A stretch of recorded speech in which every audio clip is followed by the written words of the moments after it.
Is there a way to build connection and a community of over about a half a million just on your love of chai and your love of people? Well, today's guest is going to show us exactly how you do that and really how to build communities and share an impactful message. I want to introduce to some and present to others my guest, Pastor Kevin Wilson. Kevin, welcome to the podcast. Thank you, Kymone. I really appreciate the time that you have taken to have me on, and excited for this conversation. Absolutely. And I'll say this. Kevin's going to laugh when I say this. Kevin is now my new best friend because before we started, I had some food on my face and he told it to me before I hit record. So, Kevin, thank you so much. You're a real one, even for doing that. Thank you. No, I appreciate you, man. You do the same for me. Yeah, appreciate it. Well, let me tell people a little bit about you, those who may not know you. Kevin Wilson is a pastor, he's an international speaker, social media influencer, entrepreneur, activist, and author. Directly prior to his current pastoral assignment, Kevin was the first digital social media coordinator for the Office of Communications at his alma mater, Andrews University.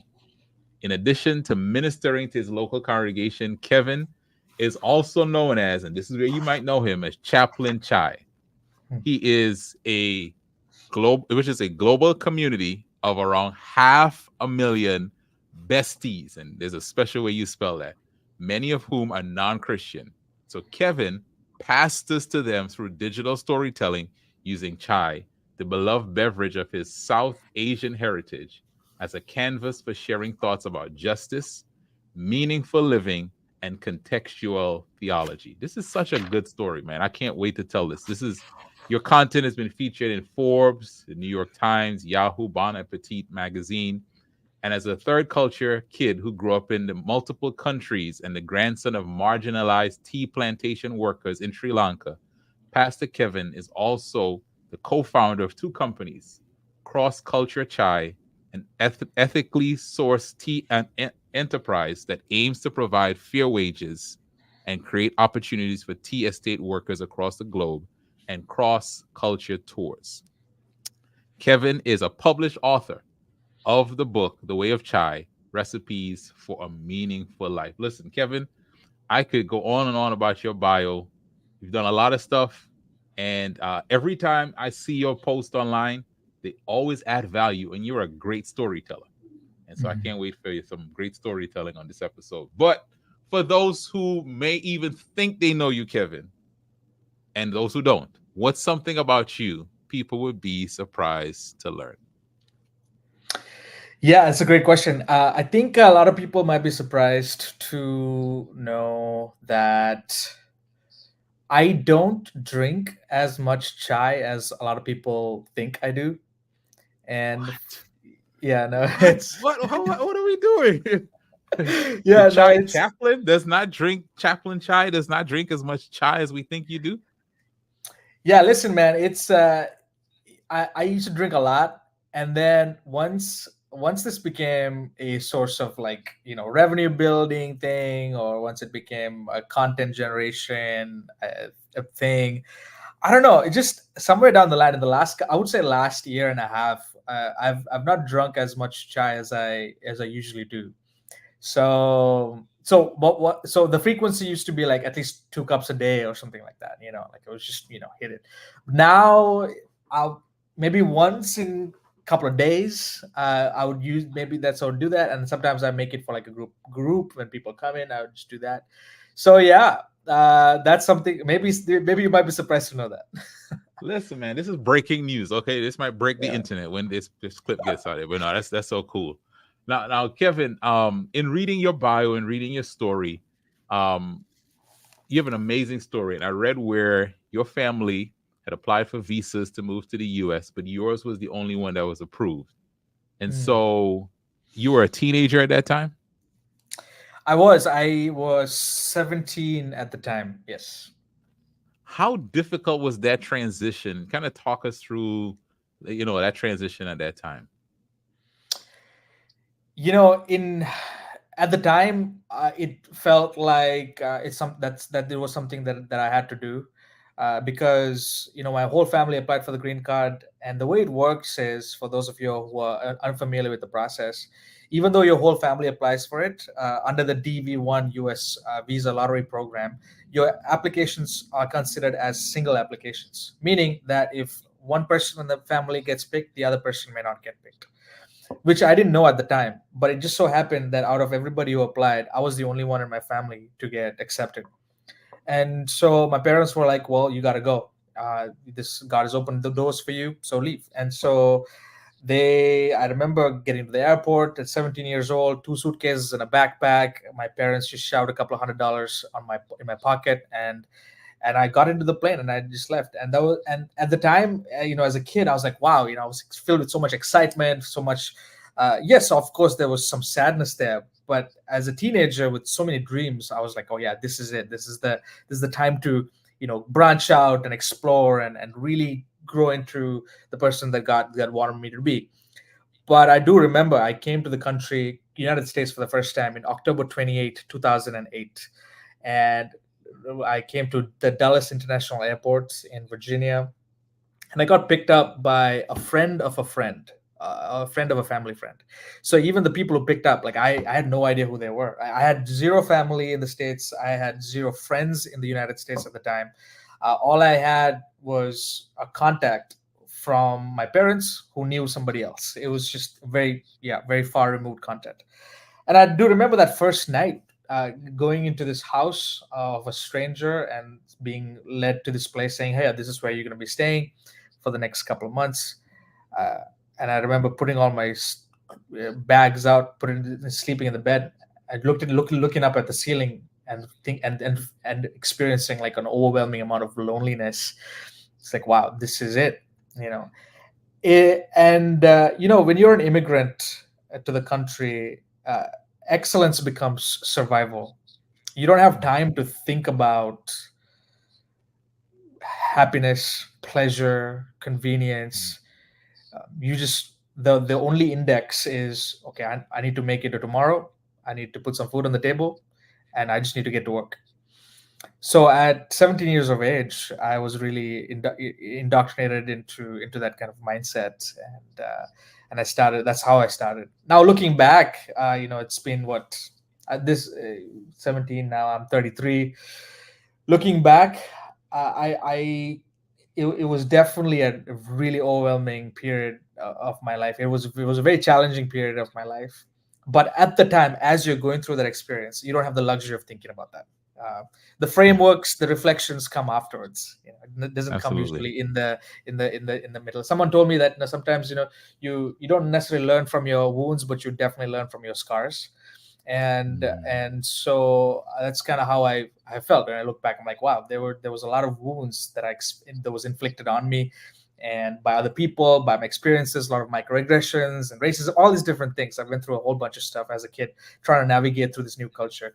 But looking back, I'm looking at my existential scars. It was like, wow, like I felt that. But what so yeah, that's a little bit about that experience Yeah, from yeah, yeah. So Kevin, 17, you yeah. said brand new country, right?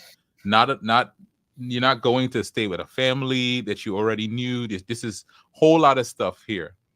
And maybe there's some parts of this story that I'm gonna miss, but you go off and you become a pastor. Talk to us about, when did you make that decision and what influenced you to decide, I want to go into pastoral ministry? Because in this podcast, we're clear, ministry is not just pastoring, but what made you decide, and how did that come to be? Yeah. So as a kid, I was very active in church. I grew up both in Sri Lanka, but also in the Middle East. When I was 12 years old, my parents moved out of Sri Lanka, and we lived in the country of Oman. It's about a few hours south of the United Arab Emirates. Mhm. Very affluent country, but we were expatriates. So, but I remember growing up in this church, very active. The church was the social hub for Christians in a Muslim country. So I used to do a lot of speaking, teaching, all that stuff. And so growing up, I thought, people kept telling me like, yo, you need to be a pastor. Like, you need to be in some sort of ministry. You're really good at breaking down ideas, this and that.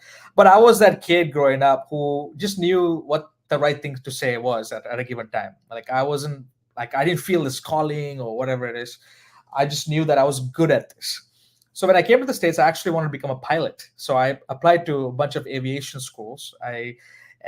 That's from the time I stepped on a plane when I was 11 years old. I just knew like I want to be a pilot. I just was loved. I was enamored with the idea of flying.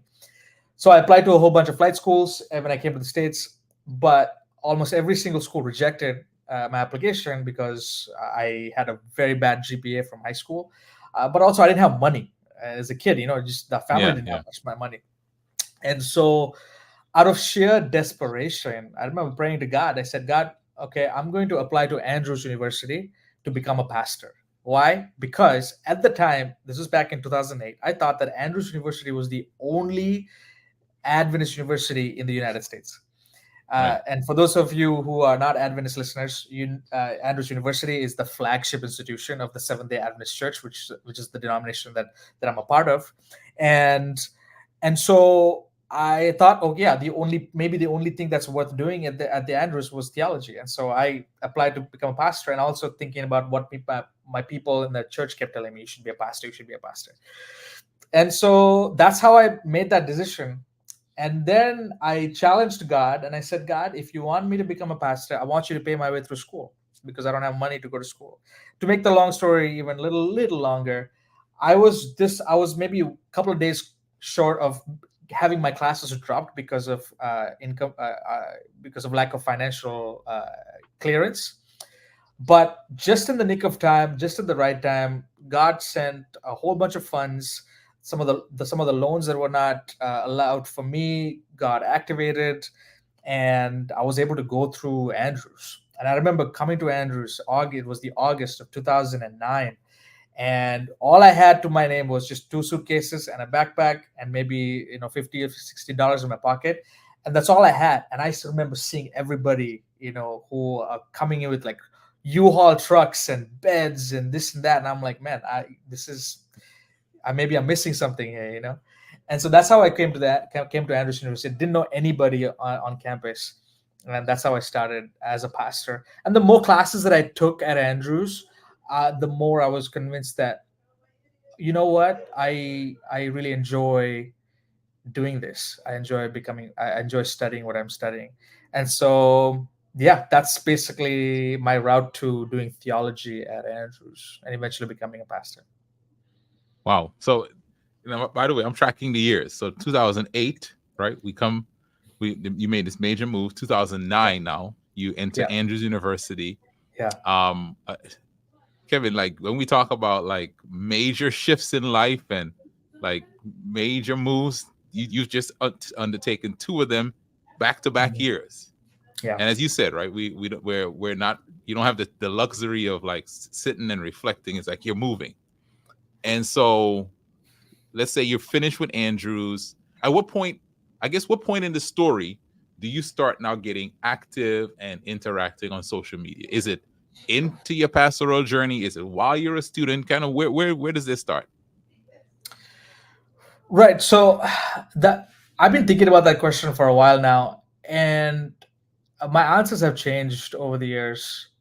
But now when I reflect on that question, I realize that I've been creating content since I was like since I knew that I could write and present an idea to a group of people. Like from the time I was 10 years old, like I've been a quote unquote content creator, meaning I've really enjoyed the process of taking ideas together, coming up with some way of sharing it in a meaningful way, in a persuasive way, and communicating it to a group of people and getting real time feedback. I've really enjoyed that process. And writing, journaling, externally processing ideas has not only been a way for me to see the world in fresh ways and perspectives, but it's also been therapy for me. And so it's a way to process like my inner trauma, my internal world. And so I've been always making stuff. But then I think if you want to talk about like at what point did I become a content creator online, I would say at the dawn of blogs. I would say that was maybe 2010 when I was like, whoa. I remember seeing like Leslie Samuel. I think it was a mutual friend Yeah, of yeah, ours, yeah. And so Yeah. he was big on becoming a blogger.com. I was like, it Yeah. was a big thing for him then. And I came across the Haystack .tv website that was started by Pastor Marcos Torres and a bunch of people within the Adventist Church. They started blogging, and I was like, "Whoa, this is what people doing." I saw Justin Koo. This was the that he was then known by the Mhm. that Christian blogger. I was like, Yep. "Wow, a lot of people are not doing this, but like I would love to be a part of this somewhere." And these guys really inspired me. And so in 2010, I created a blog, and I started What was the writing name stuff. of it? I don't think it's still there anymore. I don't know. It's called Lunk, Lankan Arabian. It's like reflections of an Arabian Sri Lankan or something like that. I couldn't even. I don't even know what I was talking about. Then I reached out to Haystack and I said, "Hey, I have this piece that I'm interested in writing. Would you, just letting you know this? I mean, I really like your stuff." And so that was my first foray into collaborating with somebody like an entity. And so I started writing for them. So I started off as a writer, really. And Yeah. then when I came into pastoral ministry at my first church in San Diego, California, which is in 2017, that's when I wanted to vlog. I said, I want to document every piece of my life. And so I got into vlogging. And so that's my foray into YouTube. So there was no TikTok then. There was no Instagram was okay. Back it was just a photo sharing app. But YouTube vlogging was huge.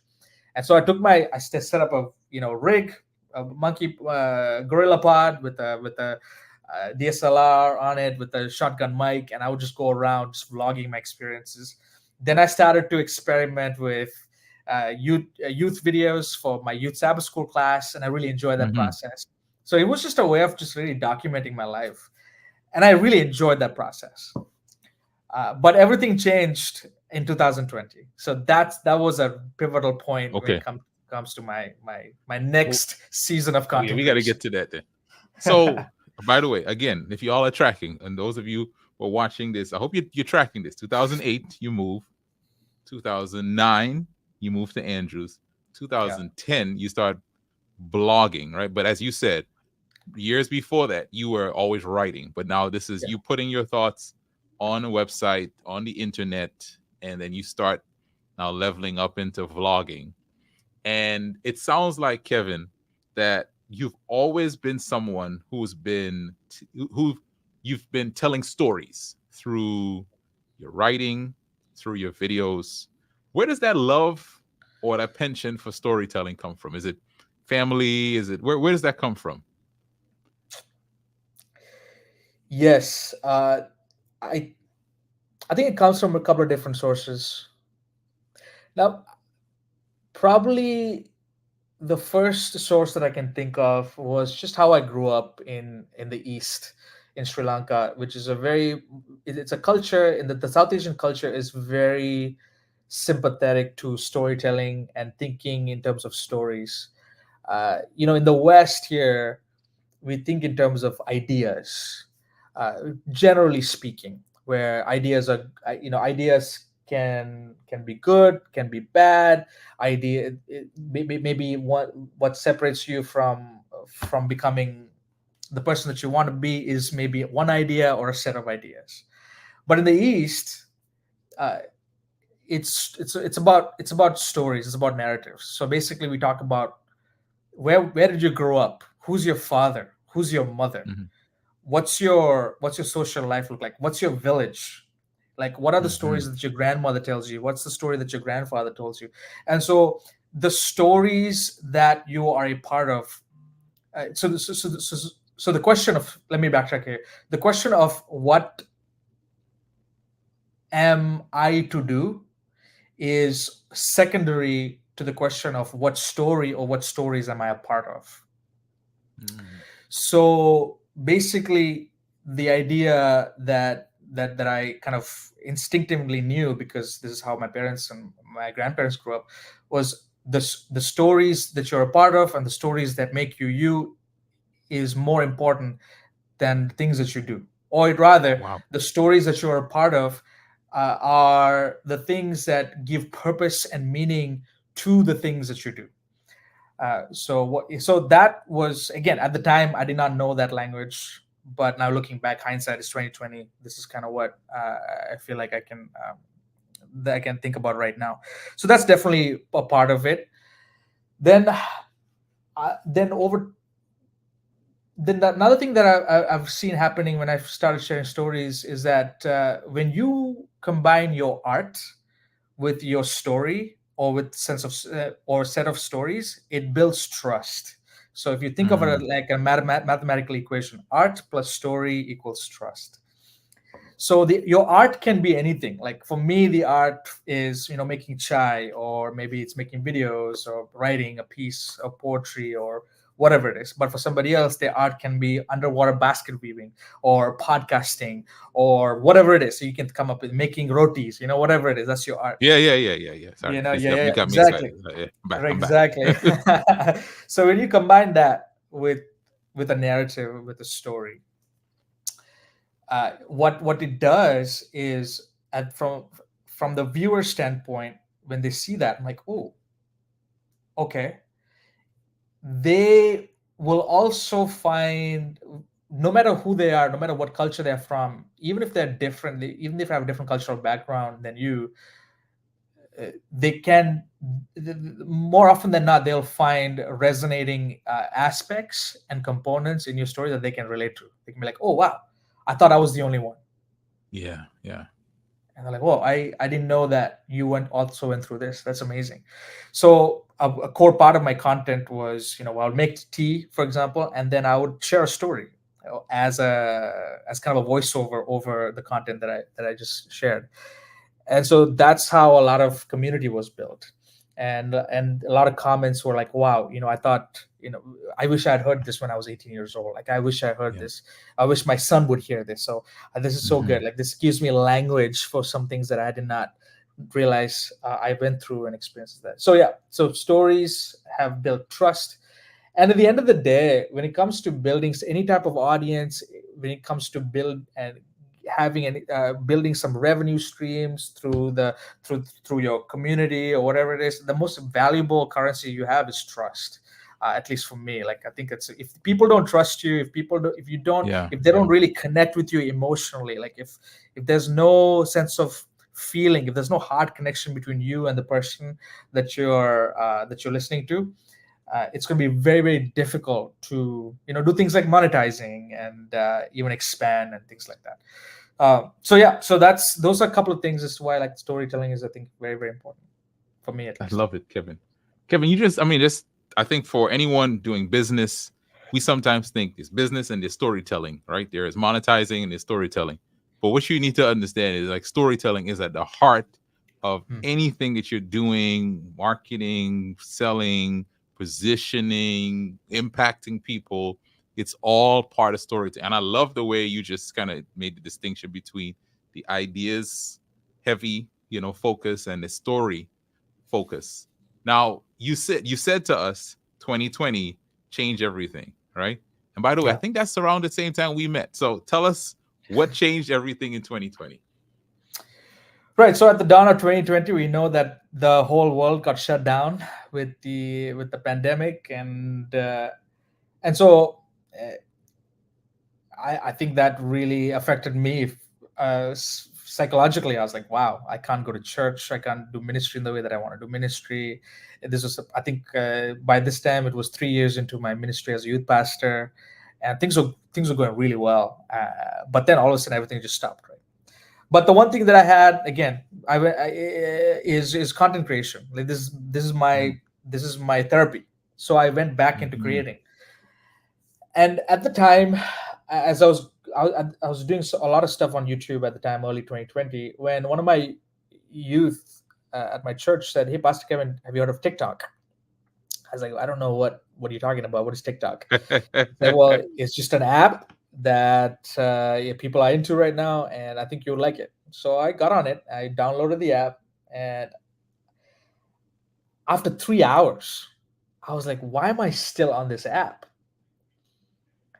And I got sucked in, Kymone. I was like, wow, this is, and it was incredible. It was an incredible experience. I was so depleted by the end of that all that time I was just mindlessly scrolling. But then I was also impressed at just the infrastructure and the architecture of this app. It's like, wow, this is such a good way to communicate information. It was like unlike anything that I've seen before.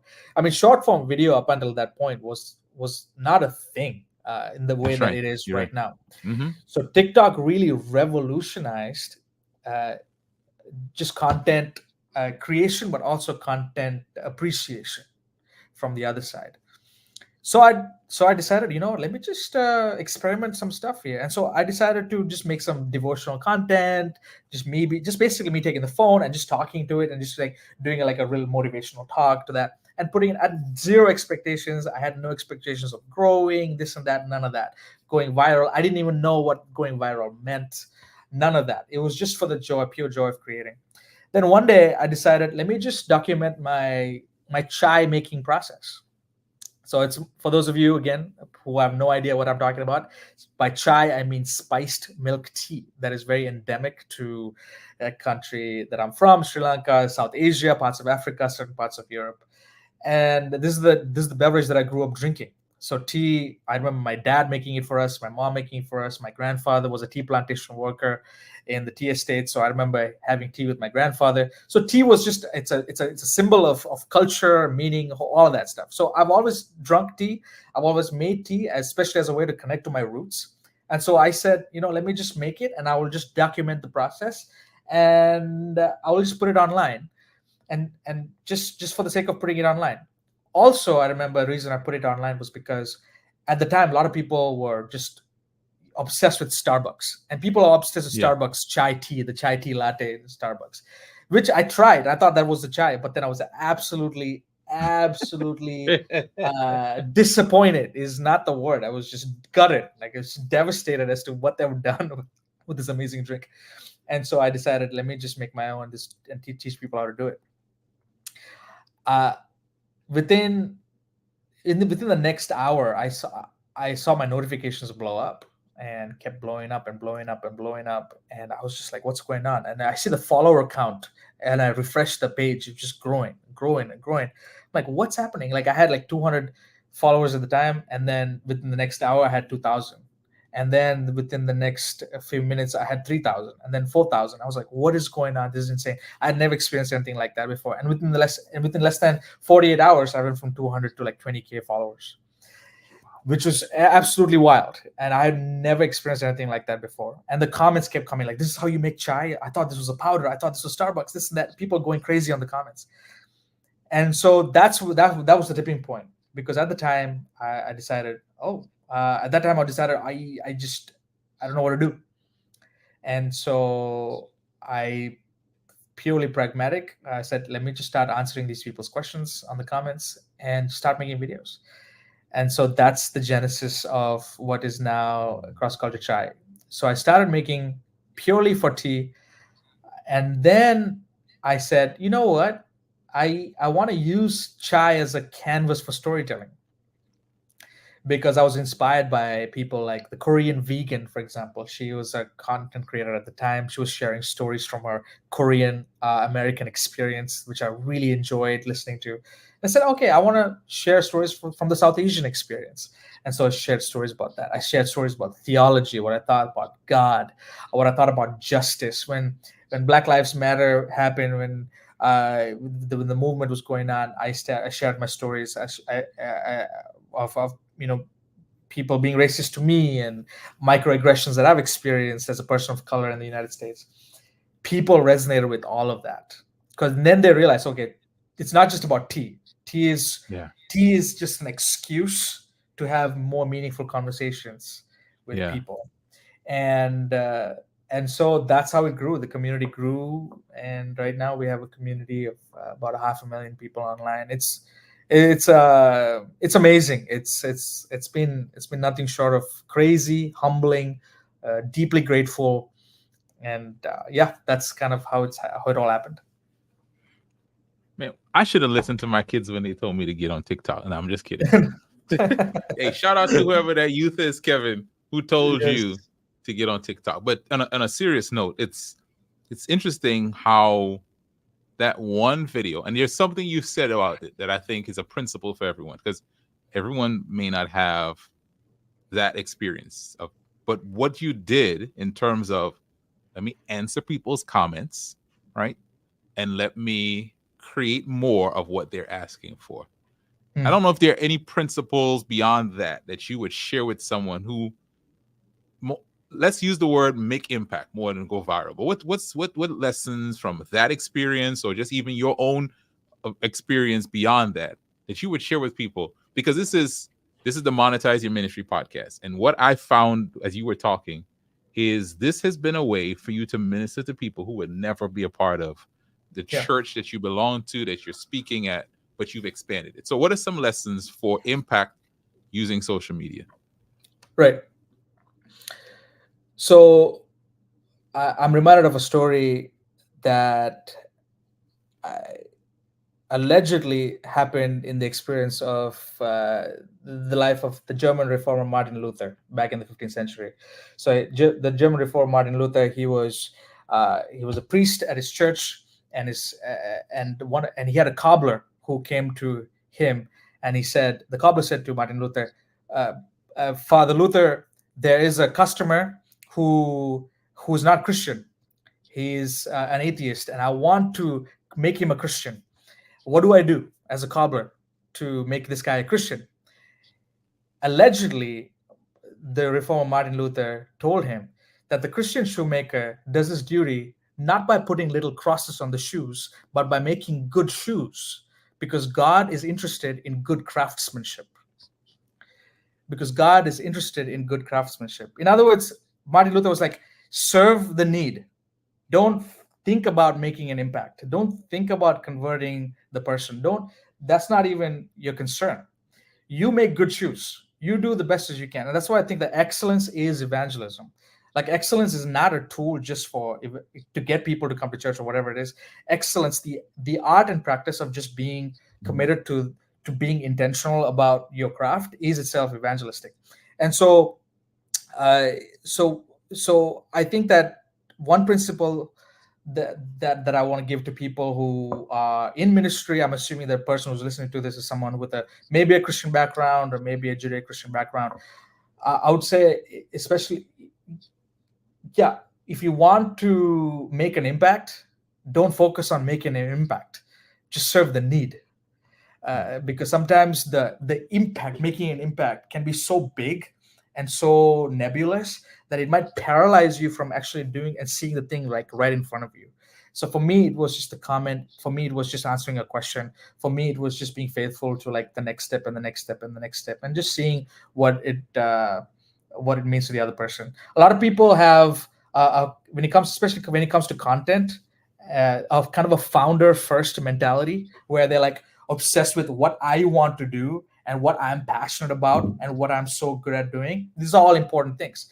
But if you really want to grow, you kind of want to have like a customer first mindset, or an audience first mindset when it comes to content. Mm-hmm. You have to also kind of think about, okay, who's the person who's going to benefit the most from the thing that I'm going to make? Whether it's a piece of media, whether it's a product or whatever it is, it's like, you have to think about like who is prior to what, I think. And but sometimes, but at this point, some person might be like, oh, I don't even know who, I don't even know what, Mm-hmm. So what do Yeah. I do, right? Like, I don't even know who the person is. So I would say the biblical principle here is, at least for me, you know, God saw Moses in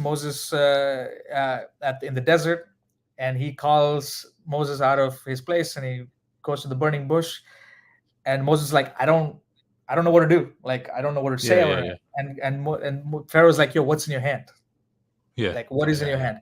Literally, like, then that's the principle here. It's like, what is in your hand? Meaning, what's the thing, like, what's a topic that you can speak about for like 20 minutes without any notes? If somebody just tells you, just go speak on it, you know Yeah. Yeah. Yeah. like, what are some things that you are just kind of naturally good at? Like, those are the things that you can now start to like think about making content or making pieces of information on. And so that'll be like baseline, what I Yeah. would say in terms of a tip. There's other tips too. I mean, I would say Consistency is king. Execution is king. Ideas are, someone said that ideas are like neurological farts. Let me break that down a little bit. Ideas are like neurological farts, meaning like, when you have flatulence, right? It's just like the excess, like it's your body's digested stuff, and it's like the excess of stuff. I know it's kind of maybe some of you might be grossed out, but it's actually a really good Yeah. illustration here. So an idea, a really good idea, is like a really good fart. Like it's like it's there. It's like, wow, it's amazing. But execution is the thing that really separates an idea from success. Someone can take a really crappy idea, and if they execute 10x, they're going to be in a far better place than someone with an amazing idea but zero execution. So for me, I made a commitment early on in my journey to be like, you know what, I'm just going to make 100 videos straight up. Like, I'm going to do this 100 times, and then we can talk, and then we can. So I just decided, let me just keep just making videos no matter what happens. I wasn't focused on going viral, although going viral was like a huge, like, whoa, what is this crazy? But I just kind of stepped making videos, and just kept making videos. After 100 videos, then I think you have the right to like now complain if you want to complain, and make some changes if you want to make. So you got to make the, like, whatever it is. If it's 100 blocks, just do the you have to do the first 100 things. That is the barrier of entry, and that's the cost of entry that nobody wants to even talk about, because you have to just do the thing. So you have to execute. So serve the need, execute, and then the last thing I would say, I mean, there's so much more. Last thing I would probably say is, uh, yeah, you you have to have the courage to be mediocre. Ooh, And I this got is to sit back especially, for this. I got to yeah. sit back for this. So yeah, like, okay, this is for my perfectionist friends, and I'm a recovering perfectionist myself. Yes, that's me. That's me. You have to have the courage to be mediocre. What do I mean by that? I think too often we left. I can speak for, I have let my idea of what it should be prevent me from doing the thing right in front of me.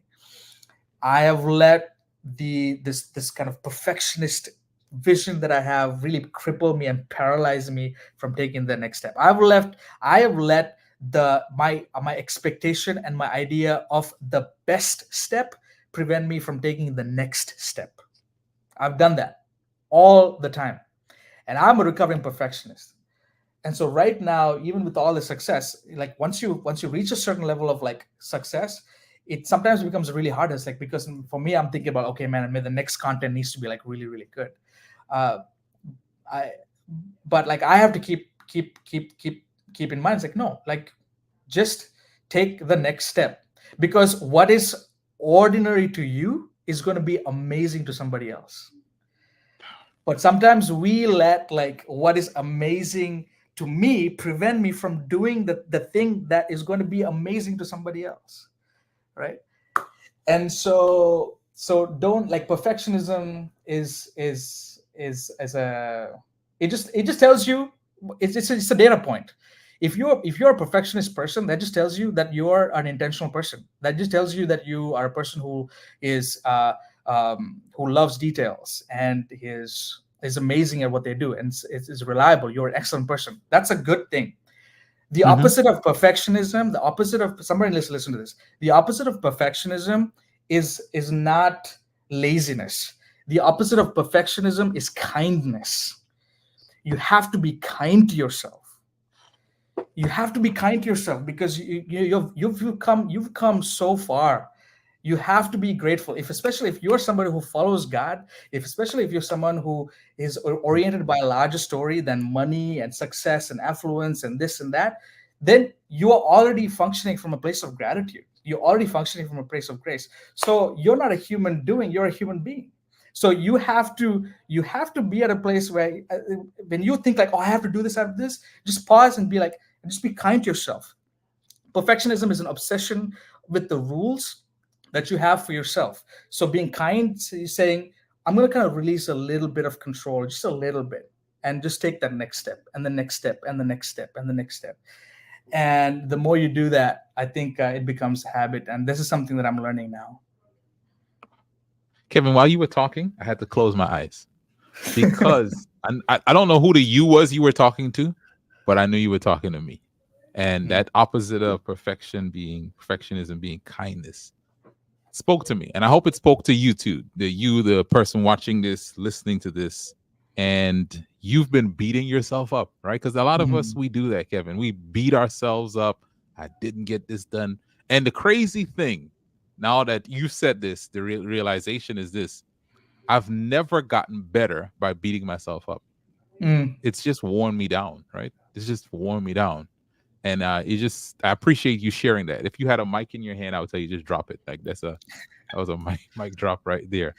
Um, so content creation, right? And you really sharing stories. And I love the way you share it because um it's not hard, it's not white knuckled, it's stories, but there's also a level of like consistency. I love that consistency.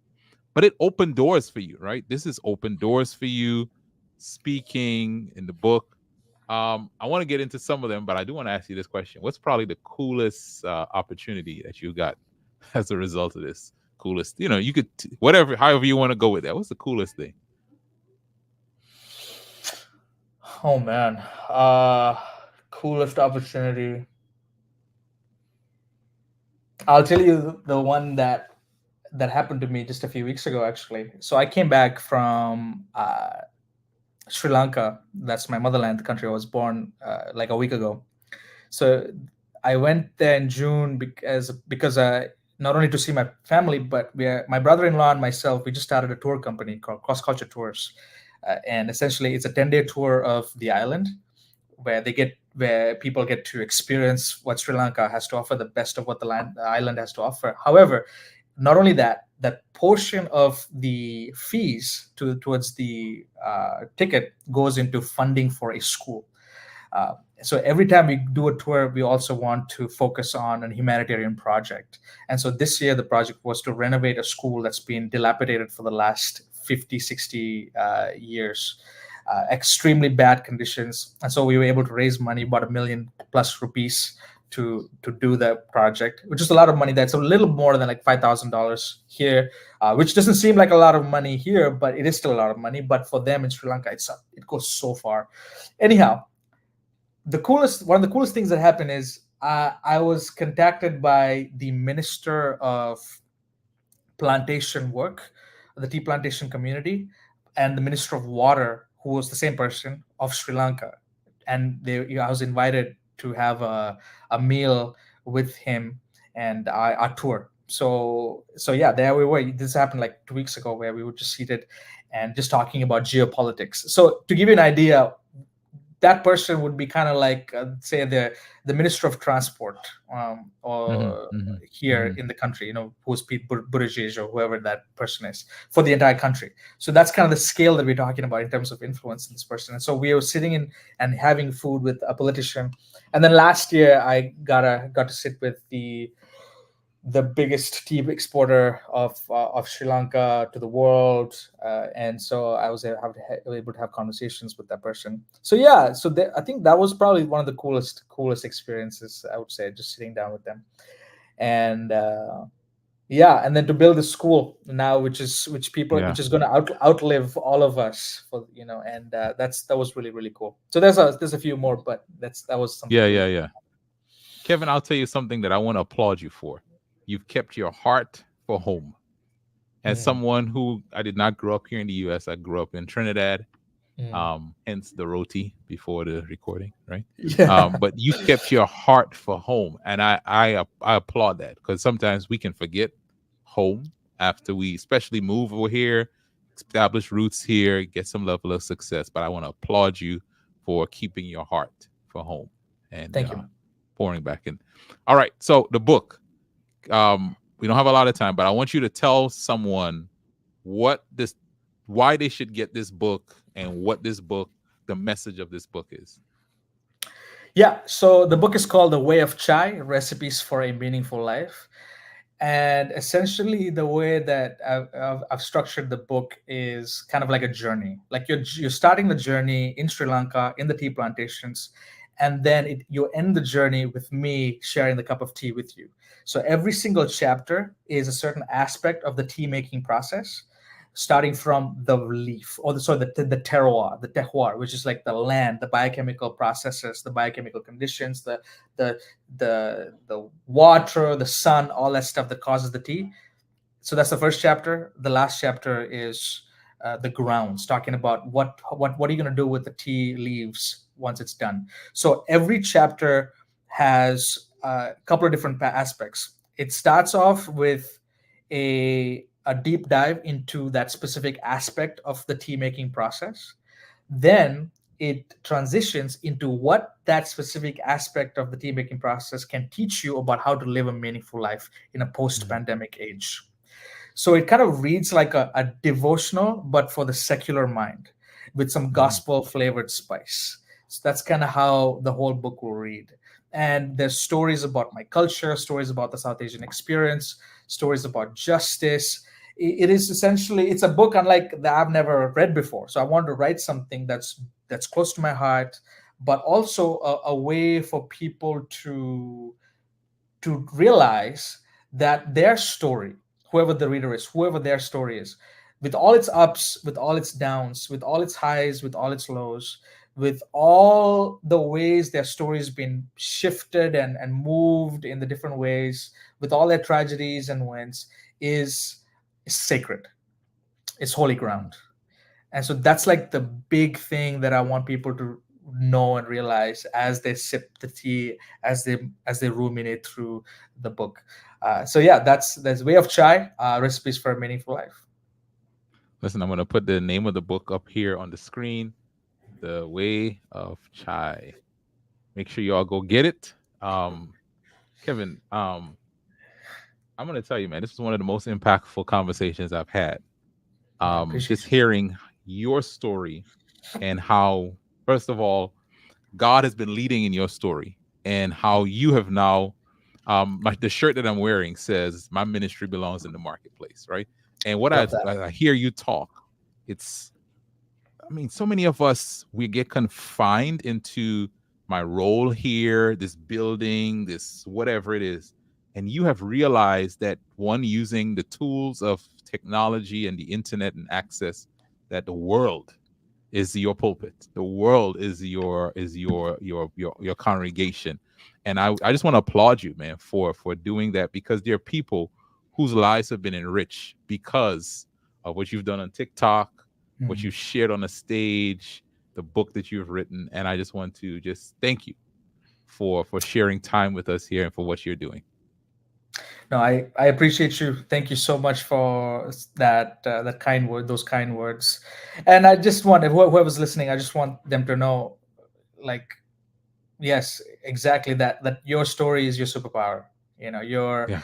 your lived experience is the canvas from which all good things can come from, because God has been there. You know, God has been to the places that you want to go. He's the atmosphere that you've breathed in. And yeah, just know that you are so unique. Whoever's listening, actually, I really want you to know this. There's, I don't know how many billion people in the world right now, but the one thing that even God cannot reproduce is your story. I mean, think about that for a second. Even God cannot reproduce your story. God can reproduce your structure, but he cannot reproduce your story. Why would I say that? Because here's the thing. You are a product of free will and free choices. So the way that you've dealt with all of life's vicissitudes is through your choices.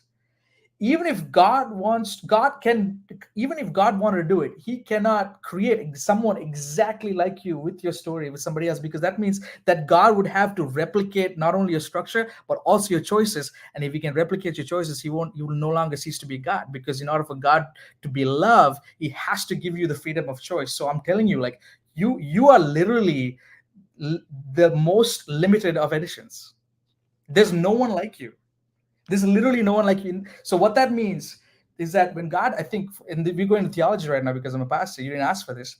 That if God says that you're made in the image of God, that basically means that God is so big that He needs every single one of us to image Him in your own unique way, and that's the only way that the whole universe can get a composite picture of you, of God.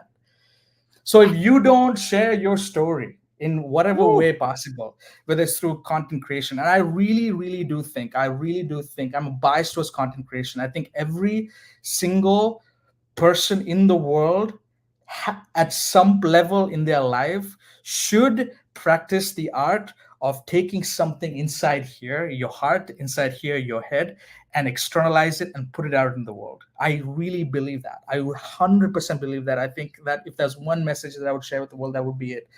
Because you can affect and impact somebody in only the way you can. I cannot do Kymone Hines. I cannot. Kymone Hines cannot do Kevin Wilson. They can't. That's the beauty of this whole thing, right? And so, yeah, you do a disservice to the world if you don't share your story. 100%.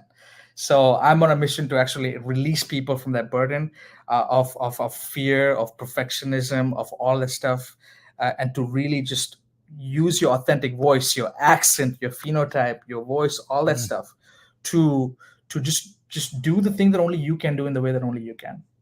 So that's what I would really encourage you to do, my friend. So.